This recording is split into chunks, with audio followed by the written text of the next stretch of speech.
ಓಂ ನಮೋ ವಾಲ್ಮೀಕಿಯೇ. ನಮಸ್ಕಾರ ಬಂಧುಗಳೇ. ನಾನು ನಿವೃತ್ತ ಪ್ರಾಧ್ಯಾಪಕ ಡಾಕ್ಟರ್ ಅರ್ಜುನ್ ಪಂಗಣ್ಣವರ್.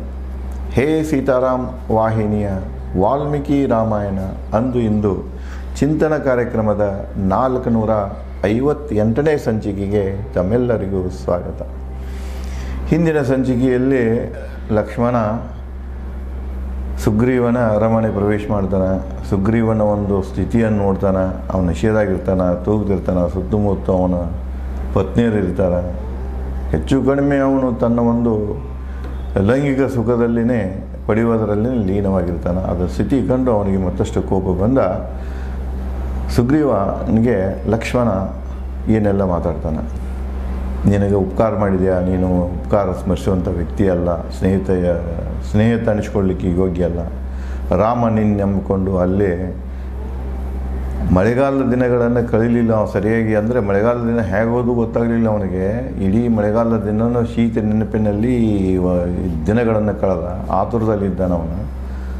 ಈ ಬೇಗ ಸೀತೆಯನ್ನು ಹುಡುಕಬೇಕಂತ ಹೇಳಿ ನೀನು ನಂಬ್ಕೊಂಡು ಅಲ್ಲಿ ಕೂತಾನವ, ನೋಡ್ತಾ ದುಃಖ ಪಡ್ತಾ. ನೀನು ಇಲ್ಲಿ ಮಡದಿಯರೊಂದಿಗೆ ಸರಾಯಿಯೊಂದಿಗೆ ಮಸ್ತ್ ಮಜಾದಲ್ಲಿ ಇದ್ದಿಲ್ಲ ಅಂಥೇಳಿ ಹಿಡಿಮಿಡಿಗೊಳ್ತಾನೆ ಮತ್ತು ಎಚ್ಚರಿಕೆ ಕೊಡ್ತಾನೆ. ನೋಡು, ಕೊಟ್ಟ ಭಾಷೆಯಂತೆ ನೀನು ನಡೀಲಿಲ್ಲ ಅಂದ್ರೆ, ವಚನ ಭ್ರಷ್ಟ ಆದೆ ಅಂದ್ರೆ ನಿನಗೆ ಮರಣದಂಡನೆ ಯೋಗ್ಯ. ವಾಲಿಗೆ ಹೆಂಗೆ ಮರಣದಂಡನೆ ಸಿಕ್ಕಿತೋ ಅದೇ ರೀತಿಯಲ್ಲಿ ನಿನಗೂ ಸಿಗ್ತಿದೆ ಅನ್ನುವಂಥ ಎಚ್ಚರಿಕೆ ಮಾತಾಡ್ತಾನೆ. ಅಲ್ಲೇ ನಿಂತಂಥ ತಾರಾಳು ಲಕ್ಷ್ಮಣನ ಕೋಪದ ಮಾತುಗಳನ್ನು ಕೇಳಿ ಆವಾಗ ಅವಳು ಮಧ್ಯೆ ಪ್ರವೇಶಿಸಿ ಹೇಳ್ತಾಳೆ, ನೋಡು ಲಕ್ಷ್ಮಣ, ನೀನೊಬ್ಬ ಸದ್ಗುಣಿ ಇದ್ದೀಯಾ, ತಿಳಿದವ ತಿಳಿದವನಾಗಿ ಇಂಥ ಮಾತುಗಳನ್ನು ಮಾತಾಡಬೇಡ. ಸುಗ್ರೀವನನ್ನು ನಿಂದಿಸಬೇಡ, ಹೀಯಾಳಿಸಬೇಡ. ಅವನೇನೋ ನಿಷೇಧಾಗಿದ್ದಾನೆ, ಲಜ್ಜೆ ಇಲ್ಲ, ಅವನು ಲಜ್ಜೆಗೆಟ್ಟನವನು. ಇದರ ಅರ್ಥ ನಿಮಗೆ ಮಾಡಬೇಕಾದ ಸಹಾಯವನ್ನು ಮರ್ತನಂತ ಅಲ್ಲ. ಅವನೇನೋ ತಪ್ಪು ಮಾಡ್ಯಾನ, ಆ ತಪ್ಪನ್ನು ಒಪ್ಕೊಳ್ತೇವೆ ನಾವು, ತಡವಾಗಿದೆ. ಅದಕ್ಕೆ ಅವನ ನಿಂದಿಸಲಿಕ್ಕೆ ಹೋಗಬೇಡ ಅಂಥೇಳಿ ತಾರಾಳು ಸುಗ್ರೀವನ ಪರವಾಗಿ ವಾದ ಮಂಡಿಸ್ತಾಳೆ. ಲಕ್ಷ್ಮಣನಿಗೆ ಹೇಳ್ತಾ ಅದನ್ನೇ ಮುಂದುವರಿಸ್ತಾಳೆ. ಓ ಲಕ್ಷ್ಮಣ, ಯಾರಿಂದಲೂ ಸಾಧ್ಯವಿಲ್ಲದ ಯುದ್ಧ ಮಾಡಿದ ರಾಮನ ಮರೆತಿಲ್ಲ ಸುಗ್ರೀವ ರಾಮನ ಉಪಕಾರ. ವಾಲಿಯನ್ನು ಯಾರೂ ಕೊಲ್ಲಕ್ಕೆ ಸಾಧ್ಯ ಇಲ್ಲ, ಯಾರೂ ವಾಲಿಯನ್ನು ಹತ್ಯೆ ಮಾಡಲಿಕ್ಕೆ ಸಾಧ್ಯ ಇಲ್ಲ. ಅಂತಹ ವಾಲಿಯನ್ನು ರಾಮ ಕೊಂದನ. ವಾಲಿಯೊಂದಿಗೆ ರಾಮ ಏನು ಮಾಡಿದ, ತನ್ನ ಬಾಣದಿಂದ ಹೊಡೆದು ವಾಲಿಯನ್ನು ಕೊಂದ. ಅಂಥ ಮಹಾಪರಾಕ್ರಮಿ ವ್ಯಕ್ತಿಯನ್ನು ಕೊಂದ ನಂತರ ಸುಗ್ರೀವನ ಪತ್ನಿ ಮತ್ತು ರಾಜ್ಯವನ್ನು ಮರಳಿಸಿಕೊಟ್ಟಾನ. ಅವನೆಲ್ಲ ಮರ್ಯಾದೆಗಳನ್ನು ಮರಳಿಸಿಕೊಟ್ಟಾನ. ಆ ಒಂದು ಉಪಕಾರವನ್ನು ಸುಗ್ರೀವ ಮರೆಯೋದಿಲ್ಲಪ್ಪ, ಸುಗ್ರೀವ ಮರ್ತಿಲ್ಲ ಅಂತ ಹೇಳ್ತಾ ಮುಂದುವರಿಸ್ತಾಳೆ. ರಾಮನ ಉಪಕಾರದ ಪಡೆದವನು ಸುಗ್ರೀವ ರಾಜ್ಯ, ಗೌರವ, ರೂಮ ಮತ್ತು ನಮ್ಮನ್ನೆಲ್ಲವನ್ನೂ ಪಡೆದನು. ಇಲ್ಲಿ ಒಂದು ವಿಷಯ ಬರ್ತಿದೆ, ಯಾವುದೆಂದರೆ ಮುಂದೆ ಅದು ಪ್ರಶ್ನೆ ಬರ್ತಿದೆ. ವಾಲಿನ ಹತ್ಯೆ ಮಾಡಲಿಕ್ಕೆ ಕಾರಣ ಅಂದರೆ, ವಾಲಿ ಏನು ಮಾಡ್ತಾನೆ, ಸುಗ್ರೀವನ ಓಡಿಸಿ ಸುಗ್ರೀವನ ಪತ್ನಿಯನ್ನು ತಾನು ಇದು ಮಾಡ್ತಿರ್ತಾನೆ, ತೊಗೊಂಡಿರ್ತಾನೆ ಕಬ್ಜಾದಾಗ. ಅದಕ್ಕೆ ರಾಮನಿಗೆ ಸಿಟ್ಟು ಬಂದಿರ್ತದೆ. ಇಲ್ಲೇ ತಾರಾಳ ಮಾತಿನಲ್ಲಿ ಒಂದು ಅರ್ಥ ಆಗ್ತಿದೆಯಲ್ಲ, ಈ ಲಜ್ಜಿಗೆಟ್ಟಂಥ ಸುಗ್ರೀವ, ನಿಶೆಯಲ್ಲಿರುವಂಥ ಸುಗ್ರೀವ ತನ್ನ ಪತ್ನಿಯರಷ್ಟೇ ಅಲ್ಲ, ನನ್ನೊಂದಿಗೂ ಕೂಡ ಇಂಥ ಅಸಭ್ಯ ವರ್ತನೆಯನ್ನು ಮಾಡ್ತಾನೆ ಅನ್ನುವಂಥದ್ದನ್ನು ಹೇಳ್ತಾಳವಳು. ಇಲ್ಲಿ ಮುಂದುವರಿಸ್ತಾಳವಳು. ಕೋಪಗಳ ಎದುರಿಸಿ ಸುಖದ ಗಳಿಗೆಗೆ ಪಡೆದಿಹನು ಸ್ವಯಂ ಪ್ರಜ್ಞೆವಿದೆ ಸುಗ್ರೀವನಲ್ಲಿ ವಿಶ್ವಾಮಿತ್ರನಂತೆ. ಮತ್ತು ನೀನು ನಿಮ್ಮ ಉಪಕಾರ ಮಾಡಿದ್ದನ್ನು ಮರ್ತಾನಂತ ತಿಳಿಯಕ್ಕೆ ಹೋಗಬೇಡ. ಏನು ಮಾಡ್ತಂದ್ರೆ ಅವನಲ್ಲಿಯೂ ಸಮಯ ಪ್ರಜ್ಞೆ ಇದೆ, ತಿಳುವಳಿಕೆ ಇದೆ. ನಿಮ್ಮಿಂದಾಗಿ ಕಳ್ಕೊಂಡಂಥ ಎಲ್ಲ ಸುಖಗಳನ್ನು ಪಡಿತಾ ಇದ್ದಾನೆ, ಆದರೆ ಅವನಿಗೆ ಅರಿವಿದೆ. ಅದಕ್ಕೆ ಯಾವ ರೀತಿ ವಿಶ್ವಾಮಿತ್ರನಲ್ಲಿ ಸಮಯ ಪ್ರಜ್ಞೆ ಇದೆ, ಸುಗ್ರೀವನಲ್ಲಿ ವಿಶ್ವಾಮಿತ್ರನಂತ ಹೇಳ್ತಾರೆ. ವಿಶ್ವಾಮಿತ್ರಿಗೆ ಹೆಂಗೆ ಸಮಯ ಪ್ರಜ್ಞೆ ಬಂತಲ್ಲ, ಹಂಗೆ ಇವನಿಗೂ ಬರ್ತಿದೆ. ಈಗ ನಿಷೇಧ ಆಗದಾನ, ಈಗ ಇದನ್ನು ಮಾತಾಡೋಕೆ ಹೋಗಬೇಡ ಅಂತಾಳೆ. ವಿಶ್ವಾಮಿತ್ರದ ಏನು ಬಂತು ಇಲ್ಲಿ ವಿಷಯ ಅಂದರೆ, ಮುಂದುವರೆದ ವಾಲ್ಮೀಕಿಯವ್ರು ಹೇಳ್ತಾರೆ, ಓ ಲಕ್ಷ್ಮಣ ಘೃತಾಚಿ. ಘೃತಾಚಿ ಅಂದರೆ ಮೇನಕ. ತಮಗೆ ಗೊತ್ತಿ ಮಾತು ಇದೆ, ಮೇನಕ ಮತ್ತು ಸುಗ್ರೀವ ವಿಶ್ವಾಮಿತ್ರ ತಪವನ್ನು ಭಂಗ ಮಾಡಲಿಕ್ಕೆ ಮೇನಕ ಬರ್ತಾಳೆ. ಘೃತಾಚಿ ಜತೆ ಮಹಾಮುನಿ ವಿಶ್ವಾಮಿತ್ರ 10 ವರ್ಷಗಳನ್ನು ಒಂದು ದಿನದಂತೆ ಕಳೆದ. ಇವೇನು ಆಕೆ ಅವನ ತಪಭಂಗ ಮಾಡ್ತಾಳ, ನಂತರ ಅವ ಆಕೆಗೆ ಗಂಧರ್ವ ವಿವಾಹ ಮಾಡ್ಕೊಳ್ತಾನೆ, ಇಬ್ಬರು ಜೊತೆಯಾಗಿರ್ತಾರೆ. ಅವ ಏನು ಒಂದು ಕಾಮದ ತ್ರಷೆಯಲ್ಲಿ ಲೀನಾಗಿ ಹೋಗ್ತಾನೆ. 10 ವರ್ಷ ಗತಿಸಿ ಹೋಗಿರ್ತಾವೆ. 10 ವರ್ಷ ಗತಿಸಿದ್ದ ಅವನಿಗೆ ವಿಶ್ವಾಮಿತ್ರರಿಗೆ ಗೊತ್ತಿರಾಕಿಲ್ಲ. ಇಲ್ಲಿ ಒಂದು ವಿಷಯ ಬರ್ತಿದೆ, ಮೇನಕ ಮತ್ತು ವಿಶ್ವಾಮಿತ್ರದ ಈ ಘಟನೆ ಏನಿದೆಯಲ್ಲ, ಇದು ತ್ರೇತಾಯುಗದಲ್ಲಿ ನಡೆದ ಘಟನೆ ಅಂತ ಇಲ್ಲಿ ಈ ಶ್ಲೋಕದಿಂದ ಸ್ಪಷ್ಟವಾಗ್ತಿದೆ. ಯಾಕಂದರೆ ಮಹಾಭಾರತದ ವಂಶಾವಳಿಯನ್ನು ನೋಡಿದಾಗ ಅದು ಬರೋದು ಎಲ್ಲಿಂದಂದರೆ ಇದೇ ಮೇನಕ ಮತ್ತು ವಿಶ್ವಾಮಿತ್ರದಿಂದನೇ ಮುಂದುವರಿತಿದೆ. ಅವಳ ಮಗಳಿಂದ ಮುಂದೆ ಹೀಗೆ ವಂಶಗಳು ಬೆಳೀತಾವೆ ನೋಡಿ.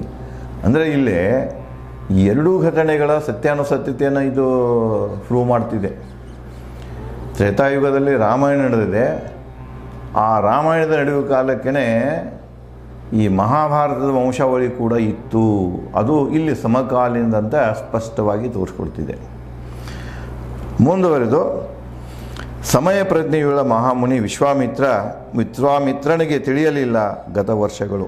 ಇಷ್ಟೊಂದು ಸಮಯ ಪ್ರಜ್ಞೆ ಹೊಂದಿದಂಥ ಮಹಾಮುನಿ ವಿಶ್ವಾಮಿತ್ರ ಹೆಣ್ಣಿನ ಸುಖದಲ್ಲಿ ಲೀನವಾದಾಗ ಅಂಥವನಿಗೂ ಕೂಡ ಎಷ್ಟು ದಿನಗಳು ಕಳೆದು ಹೋದು, ಎಷ್ಟು ವರ್ಷಗಳು ಕಳೆದು ಹೋದು ಅನ್ನೋದು ಅವನಿಗೆ ಇರಾಕಿಲ್ಲ. ಇನ್ನೇ ಸುಗ್ರೀವ ಏನು ಅಂತೇಳಿ, ಅಂದರೆ ಪತ್ನಿಯರ ಸುಖದಲ್ಲಿ ಸುಗ್ರೀವ ಮುಳುಗಿ ಹೋಗ್ಯಾನ, ಹೊರಗೆ ದಿವಸ ಹೆಂಗೆ ದಾಟಾಗ್ತಾವ ಅನ್ನೋದು ಅವನಿಗೆ ಏನೂ ಪ್ರಜ್ಞೆ ಇಲ್ಲ, ಗೊತ್ತಿಲ್ಲ ಅಂತ ಹೇಳ್ತಾನೆ. ಸಾಮಾನ್ಯನ ಗತಿ ಏನು ಅಂಥವ್ರದನ ಇದು ಹೆಣ್ಣಿನ ಸುಖ, ಈ ಲೈಂಗಿಕ ಸುಖ ಪ್ರಜ್ಞೆಯನ್ನು ಕಳೀತಿದೆ, ಅಂಥವ್ರದ್ದು ಪ್ರಜ್ಞೆ ಹೋಗಿರ್ತದೆ. ಅಂದಮೇಲೆ ಜನಸಾಮಾನ್ಯರ ಗತಿ ಏನು ಅಂತ ಹೇಳ್ತಾರೆ. ದೇಹ ತ್ರಷೆ ತೃಪ್ತಿ ಜೈವಿಕ ಕ್ರಿಯೆಯಲ್ಲಿ ತೊಡಗಿದ ಸುಗ್ರೀವ. ಈ ಕಾಮತ್ರಷೆ ಏನಿದೆಯಲ್ಲ, ಲೈಂಗಿಕ ಸುಖ ಏನಿದೆ, ಇದು ಜೈವಿಕ ಪ್ರಕ್ರಿಯೆ ಪ್ರವೃತ್ತಿ. ಇದನ್ನು ಯಾರು ನಿಯಂತ್ರಣ ಮಾಡೋಕ್ಕೆ ಸಾಧ್ಯ ಇಲ್ಲ. ನಮ್ಮಲ್ಲಿ IPC 494 ಸೆಕ್ಷನ್ದಲ್ಲಿ ಬರ್ತಿದೆ ಏನಂದರೆ, because of the sex is A natural instinct. ಇದು ಒಂದು ಸಹಜ ಪ್ರವೃತ್ತಿಯಾಗಿದ್ದರಿಂದ ಪ್ರಾಣಿಗಳಲ್ಲಿ ಅವರ ಇದನ್ನು ಮಾಡುವುದರಿಂದ ಅದು ಅಪರಾಧ ಅಲ್ಲ. ಆ ಒಂದು ಪೀರಿಯಡ್ನಲ್ಲಿ ಅವ್ರದ್ದು ಏನೇ ಲಜ್ಜಿತವಾಗಿರ್ತಾರೋ ಎಲ್ಲ ಕಳ್ಕೊಂಡಿರ್ತಾರೋ, ಹುಷಾರ ಇರೋದಿಲ್ಲ, ಏನು ಮಾಡ್ತಾರಲ್ಲ ಅದು ಅವರು ವೈಯಕ್ತಿಕ ಸ್ವಾತಂತ್ರ್ಯ ಅಂತ ಹೇಳ್ತಿದೆ. ಇದೇನಿದೆಯಲ್ಲ, ಲೈಂಗಿಕ ತ್ರಷೆ ತೀರಿಸಿಕೊಳ್ಳೋದು ಪ್ರತಿಯೊಬ್ಬ ವ್ಯಕ್ತಿ, ಅದು ಹೆಣ್ಣಾಗಿರ್ಬೋದು ಗಂಡಾಗಿರ್ಬೋದು, ಅದು ಅವರ ವೈಯಕ್ತಿಕ ಸ್ವಾತಂತ್ರ್ಯ ಅಂತ ಹೇಳ್ತಾರೆ. ಅದಕ್ಕೆ ಇಲ್ಲಿ ಅದು ನಮ್ಮದು ಇದು IPC ಕೂಡ ಅದೇ 940 ರೀಸೆಂಟಾಗಿ ಸ್ವಲ್ಪ ಹೈಕೋರ್ಟ್ದೊಂದು ಡಿಸಿಷನು ಬಂತದು. ಯಾವುದೇ ಹೆಣ್ಣು ಮಗಳು ಕಾಮದ ತ್ರಷೆ ತೀರಿಸ್ಕೊಳ್ಬೇಕಾಗಿದ್ದರೆ ವಿವಾಹಿತ ಹೆಣ್ಣು ಮಗಳು ಗಂಡನ ಪರ್ಮಿಷನ್ ತಗೊಳ್ಳೋ ಅವಶ್ಯಕತೆ ಇಲ್ಲ ಅಂತಲೇ ಕೋರ್ಟ್ ಹೇಳಿದೆ ಇತ್ತೀಚೆಗೆ. ಇದನ್ನೇ ನಾವು ತಗೊಂಡು ಹೋಗಿ ಇದೇ ವಾಲ್ಮೀಕಿಯವರು ಬರೆದಂತಹ ಅಹಲ್ಯ ಪ್ರಕರಣಕ್ಕೆ ಹೋಲಿಸಿ ನೋಡಿದಾಗ ಅಲ್ಲೇ ಗೌತಮ ಮುನಿ ಹೇಳ್ತಾನೆ, ಇದು ಏನಿದೆಲ್ಲ ಲೈಂಗಿಕ ತ್ರಷೆ ಏನಿದೆ, ಇದು ನಿಮಗಿಬ್ಬರದು ಹಕ್ಕ, ಅದನ್ನು ನಾನು ಪ್ರಶ್ನೆ ಮಾಡೋದಿಲ್ಲ. ಆದರೆ ನೀವು ಮಾಡಿದ ತಪ್ಪೇನೆಂದರೆ, ಅಹಲ್ಯ ಗೊತ್ತಿತ್ತು ನಾನು ಅಲ್ಲ ಅಂತ ಹೇಳಿ, ಅದು ಇಂದ್ರ ಅಂತ ತಿಳಿದು ಹಾಕಿ ಅವನಿಗೆ ಮಾಡಿದ, ಅವನಿಗೆ ಭೋಗ ಸುಖ ಕೊಟ್ಟರು. ಇಂದ್ರ ಮಾಡಿದ ತಪ್ಪೇನೆಂದರೆ, ಅವನು ಇಂದ್ರನಾಗಿ ಬರಬೇಕಾಗಿತ್ತು, ನನ್ನ ವಿಷಯ ತೊಗೊಂಡು ಬಂದಲ್ಲ, ಅದು ಮೋಸ ಮಾಡಿದಂಗೆ. ಇವರಿಬ್ಬರು ಅಪರಾಧ ಮಾಡಿದ್ದಾರೆ, ಇಬ್ಬರಿಗೂ ಶಿಕ್ಷೆ ಕೊಡ್ತಾನೆ ನಾವು. ನೋಡಿ, ಈ ಪ್ರಕರಣದಲ್ಲಿ ಲೈಂಗಿಕ ಸುಖ ಲೈಂಗಿಕ ಸ್ವಾತಂತ್ರ್ಯದ ಪ್ರಕರಣದಲ್ಲಿ ವಾಲ್ಮೀಕಿಯವರು ಕೊಟ್ಟಂತಹ ತೀರ್ಪು ಹೇಗಿದೆ ನೋಡಿ, ಈಗ ನಮ್ಮ ಕೋರ್ಟ್ಗಳು ಕೊಡುವಂಥ ತೀರ್ಪು ಹೇಗಿದೆ ನೋಡಿ, ಭಾಳ ವ್ಯತ್ಯಾಸ. ಯಾಕಂದರೆ ಅಲ್ಲಿ ಹೇಳ್ತಾನೆ ನಾವು, ಇದು ನಿನ್ನ ಮಧ್ಯೆ ಮದುವೆ ಆಗೋ ಕಾಲಕ್ಕೆ ಆದಂಥ ಒಂದು ಸಾಮಾಜಿಕ ಒಡಂಬಡಿಕೆ ಒಪ್ಪಂದ, ಇದು ಮ್ಯೂಚುವಲ್ ಟ್ರಸ್ಟ್ ಇರ್ತಿದೆ ಅಲ್ಲೇ. ನೀನೇನು ಮಾಡಿಬಿಟ್ಟಿ ಅಂದರೆ, ನನ್ನ ಮ್ಯೂಚುವಲ್ ಟ್ರಸ್ಟಿಗೆ ನನ್ನ ಒಂದು ಏನಿದೆ ನಿಷ್ಠೆ ಏನಿದೆ ಅಥವಾ ನನ್ನ ಒಂದು ವಿಶ್ವಾಸ ಏನಿದೆ, ಆ ವಿಶ್ವಾಸಕ್ಕೆ ಧಕ್ಕೆಯನ್ನುಂಟು ಮಾಡಿದೀಯಾ ನೀನು, ಅದಕ್ಕೆ ನಿನಗೆ ನಾನೇನು ಮಾಡ್ತಾಯಿದ್ದೇನೆ, ಶಿಕ್ಷೆ ಕೊಡ್ತಾ ಇದ್ದೇನೆ. ಇನ್ನು ಭಾಳಷ್ಟು ಜನ ಅದು ಉಲ್ಟಾ ಹೇಳ್ಕೊತ ಹೋಗ್ತಾರೆ. ಏನು ಹೇಳ್ತಾರಪ್ಪ ಅಂದ್ರೆ, ಇಂದ್ರ ಮೋಸ ಮಾಡಿದೆ ಆಕೆನ, ಇಲ್ಲ ಆಕೆಗೆ ಗೊತ್ತಿರ್ತದೆ ಇವನು ಇಂದ್ರ ಅಂಥೇಳಿ. ಇದನ್ನು ವಾಲ್ಮೀಕಿ ರಾಮಾಯಣ ಓದೋರಿಗೆ ಮಾತ್ರ ಗೊತ್ತಾಗ್ತಿದೆ. ನಾವು ಭಾಳಷ್ಟು ಜನ ಇವ್ರದ್ದು ನೋಡೇನೆ, ನಮ್ಮ ಬೆಳಗೆರೆ ಕೃಷ್ಣ ಶರ್ಮಾ ಅವ್ರದ್ದು ಒಂದು ಕಡೆ ಒಂದು ಕವನದಾಗ ಬರೀತಾರೆ ಇದರ ಬಗ್ಗೆ, ಅಲ್ಲಿನ ಬಗ್ಗೆ ಇದೆ. ಅವರು ಕೂಡ ಇದನ್ನು ಹೇಳ್ತಾರೆ. ಅವರು ಇಂದ್ರನ ಮೋಸ ಮಾಡಿದ ಆಕೆ ಮೋಸ ಹೋದವರು ಇಲ್ಲ, ಅವರು ಯಾರ್ದೋ ಹೇರ್ಸಿಂಗ್ ಕಥೆಗಳನ್ನು ಅಥವಾ ಕೇಳಿರ್ತಾರೆ, ಓದಿರ್ತಾರೆ, ಬರೆದಿರ್ತಾರೆ. ಬಟ್ ಆ್ಯಕ್ಚುಲಿ ರಾಮಾಯಣದಾಗ ಏನಿದೆ ಅಂದರೆ ಅವಳಿಗೆ ಗೊತ್ತಿರ್ತಿದೆ ಇವು ಇಂದ್ರ ಅಕಾಲಿಕ ಅಂದರೆ ಗಂಡ ತನಗೆ ಯಾವಾಗ ತನ್ನ ಲೈಂಗಿಕ ಬಯಕೆ ಎಕ್ಸ್ಪ್ರೆಸ್ ಮಾಡ್ತಾನೆ ಅನ್ನೋದು ಗೊತ್ತಿರ್ತದೆ, ಅದು ಹೆಂಡತಿಗೆ ಗೊತ್ತಿರ್ತದೆ. ಇವು ಮಧ್ಯಾಹ್ನ ಇದ್ರಾಗ ಅವನು ಜಸ್ಟ್ ಹೋಗಿರ್ತಾನೆ ಹೊರಗೆ, ಇವು ಬಂದ ಅದೇ ರೂಪದಾಗ ಬಂದ ಲೈಂಗಿಕ ಬೇಡಿಕೆ ಮಾಡಿದಾಗ ಗೊತ್ತಾಗ್ತಿದೆ ಇವು ಅಲ್ಲ, ಮೊದಲಿಂದನೂ ಇಂದ್ರ ನನ್ನ ಮ್ಯಾಗ ಕಣ್ಣಿಡ್ಕೊಂಡು ಕೂತಿದ್ದ, ಇಂದ್ರನೇ ನನ್ನ ಗಂಡನ ರೂಪ ಧಾರಣ ಮಾಡ್ಕೊಂಡು ಬಂದಾಳಂತ ಆಕೆ ಹೇಳ್ತಾ ತಿಳ್ಕೊಂಡನ ಮತ್ತು ಹಾಳಾಗಿ ಹೋಗಲಿ ಅಂತೇಳಿ ಅವಳು ಅವನಿಗೆ ಭೋಗ ಸುಖ ಕೊಡ್ತಾಳೆ. ಆಮೇಲೆ ಹೇಳ್ತಾಳೆ ಆಕೆ ಭೋಗ ಸುಖ ಮುಗಿದ ನಂತರ ಹೇಳ್ತಾಳೆ, ಅದಾ ಇಂದ್ರಾಣಿ ಹಿಂಗೆಲ್ಲ ಬಂದು ಆಯಿತು, ಇದು ಒಂದು ವೇಳೆ ನನ್ನ ಗಂಡನಾದಂಥ ಗೌತಮ ಮುನಿಗೆ ಗೊತ್ತಾದರೆ ಗತಿಯನ್ನು ನಿಂದು ನಂದು ಅಂತ ಕೇಳೋ ಸಂದರ್ಭದಲ್ಲೇ ಗೌತಮ ಮುನಿ ಬರ್ತಾರೆ. ಇದು ವಾಲ್ಮೀಕಿ ರಾಮಾಯಣದಲ್ಲಿದ್ದಂಥ ವಿವರಣೆ. ನಂತರ ಯಾರ್ಯಾರೋ ಕತೆ ಕಾದಂಬರಿಗಳನ್ನ ಬರೀತಾರೆ, ಉದಾಹರಣೆಗಳು ಕೊಡ್ತಿರ್ತಾರೆ, ಭಾಷಣಗಳಲ್ಲಿ ಬೀಗ್ತಿರ್ತಾರೆ, ಇಂದ್ರನ ಬೀಗ್ತಿರ್ತಾರೋ ಇಂದ್ರ ಮೋಸ ಮಾಡಿದ ಇಲ್ಲ, ಇಬ್ಬರದು ಗ್ರಾಸ್ ಮಿಸ್ಕಂಡಕ್ಟ್ ಇದೆ, ಇಬ್ಬರೂ ಕೂಡ ಅಪರಾಧ ಮಾಡಿದಂಥ ಒಂದು ಅಪರಾಧ ಅದು. ಅದಕ್ಕೆ ಇಲ್ಲೇನು ಹೇಳ್ತಾಳಂದ್ರೆ, ದೇಹ ತ್ರಸೆಯ ತೃಪ್ತಿ ಜೈವಿಕ ಪ್ರಕ್ರಿಯೆಯಲ್ಲಿ ತೊಡಗಿದ ಸುಗ್ರೀವ ತೃಪ್ತನಾಗುವ ಸಮಯವರೆಗೂ ರಾಮಯ್ಯ ಕಾಯಬೇಕು. ಅವ ತನ್ನ ಹೆಂಡತಿರೊಂದಿಗೆ ಏನಿದ್ದಾನೆ ಈ ದೇಹದ ತ್ರಸೆಯನ್ನು ತೀರಿಸ್ಕೊಳ್ತಾ ಇದ್ದಾನೆ. ಆ ಸಂದರ್ಭದಲ್ಲೇ ಯಾರು ಅದನ್ನು ತಡೆಯಬಾರದು. ಹಳ್ಳಿಯಾಗಿ ಹೇಳ್ತಿರ್ತಾರೆ ನೋಡ್ರಿ, ಮಕ್ಕಳು ಸಾಮಾನ್ಯವಾಗಿ ಕಿಡಿಗೇಡಿತನ ಮಾಡಿ, ನಿಮಗೂ ಗೊತ್ತಿದೆ ಇದ್ರಾಗ ಏನು ಮುಚ್ಚಿಮರೆ ಇಲ್ಲ. ಆ ನಾಯಿಗಳು ಸಂಭೋಗದಲ್ಲಿ ತೊಡಗಿದಾಗ ಕಲ್ಲುಗಿಯು ಪ್ರವೃತ್ತಿ ಇರ್ತದೆ, ಕಪ್ಪಿಗಳು ಇದ್ದಾಗ ಮನುಷ್ಯ ನೋಡಿದಪ್ಪ ಅಂದ್ರೆ ನೋಡಿ ಅವು ಪ್ರಾಣಿಗಳು ನಮಗೆ. ಅದಕ್ಕೆ ಮೊದಲೇ ಹೇಳ್ತಾಳಕ್ಕೆ, ಅವನಲ್ಲಿ ಸಮಯ ಪ್ರಜ್ಞೆ ಇಲ್ಲ. ಸಂಭೋಗ ಮಾಡಬೇಕಾಗಿದ್ರೆ ಕಾಮತ್ರಶೆಯನ್ನು ತೀರಿಸ್ಕೊಳ್ಬೇಕಾಗಿದ್ರೆ ಸಮಯದ ಪ್ರಜ್ಞೆ ಇರಬೇಕು, ಸಂದರ್ಭ ಪ್ರಜ್ಞೆ ಇರಬೇಕು, ಸ್ಥಳ ಪ್ರಜ್ಞೆ ಇರಬೇಕಂತ ತಾರಾಳನೇ ಹೇಳ್ತಾಳಲ್ಲಿ. ಅದೆಲ್ಲ ಬಿಟ್ಟಿದ್ದಾನವ, ಲಜ್ಜೆ ಅನ್ನೋದು ಇಲ್ಲ ಅವನಲ್ಲಿ ಅಂತ ಹೇಳ್ದಾಗ ಇಲ್ಲಿ ಕೂಡ ಅವಳು ಅದನ್ನೇ ಹೇಳ್ತಾಳೆ. ನೋಡು, ಒಂದು ಸುಖದಾಗ ಅದಾನ, ಅದನ್ನು ತಡೆಗಟ್ಟಕ್ಕೆ ಹೋಗ್ಬಾರ್ದು ನಾವು. ಅದು ಜೈವಿಕ ಕ್ರಿಯೆ ಐತಿ. ಅದು ಜೈವಿಕ ಕ್ರಿಯೆ ಆದ ನಂತರ ಅವನಿಗೆ ನಾವು ಹೇಳೋಣ, ಈ ಸಂದರ್ಭದಲ್ಲಿ ಅವನನ್ನು ನಾವು ಕೆಣಕುವುದು ಬೇಡ ಅಂತ ರಾಮ ಅಲ್ಲಿ ತನಕ ಕಾಯಬೇಕು ಅಂತ ಹೇಳ್ತಾಳೆ. ಓ ಯುವ ಲಕ್ಷ್ಮಣ, ಸಾಮಾನ್ಯನಂತೆ ಅವಸರದಿ ವಾಸ್ತವಿಕತೆ ತಿಳಿಯದೆ ವರ್ತಿಸುವುದು ಸರಿಯಲ್ಲ.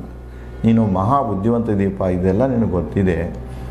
ನೀನು ಕೋಪದಲ್ಲಿ ಬಂದು ಒಬ್ಬ ಸಾಮಾನ್ಯ ಮನುಷ್ಯ ಮಾತಾಡಿದಂಗೆ ಮಾತಾಡ್ತಾ ಇದೆಯಲ್ಲ, ಇದು ನಿನಗೆ ಸರಿ ಅನಿಸೋದಿಲ್ಲ, ನಿನ್ನ ವ್ಯಕ್ತಿತ್ವಕ್ಕೆ ಇದು ಸರಿಯಲ್ಲ ಅಂಥೇಳಿ ತಾರಳು ಲಕ್ಷ್ಮಣನಿಗೆ ಸಮಾಧಾನದ ಮಾತುಗಳನ್ನು ಹೇಳ್ತಾಳೆ, ಬುದ್ಧಿ ಮಾತುಗಳನ್ನು ಹೇಳ್ತಾಳೆ, ಉಪದೇಶಗಳನ್ನು ಹೇಳ್ತಾಳೆ.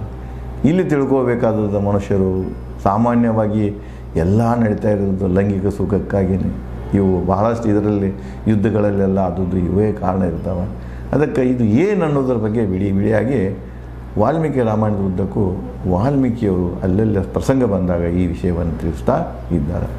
ಇನ್ನು ಮುಂದೆ ಮತ್ತು ತಾರಾ ಲಕ್ಷ್ಮಣ್ ಏನು ಹೇಳ್ತಾಳೆ, ಲಕ್ಷ್ಮಣ್ ಹೆಂಗೆ ಪ್ರತಿಕ್ರಿಯೆ ಕೊಡ್ತಾಳೆ ಅನ್ನೋದನ್ನು ನಾನು ತಮಗೆ ಮುಂದಿನ ಸಂಚಿಕೆಯಲ್ಲಿ ಹಂಚಿಕೊಳ್ಳುತ್ತೇನೆ. ಧನ್ಯವಾದಗಳು.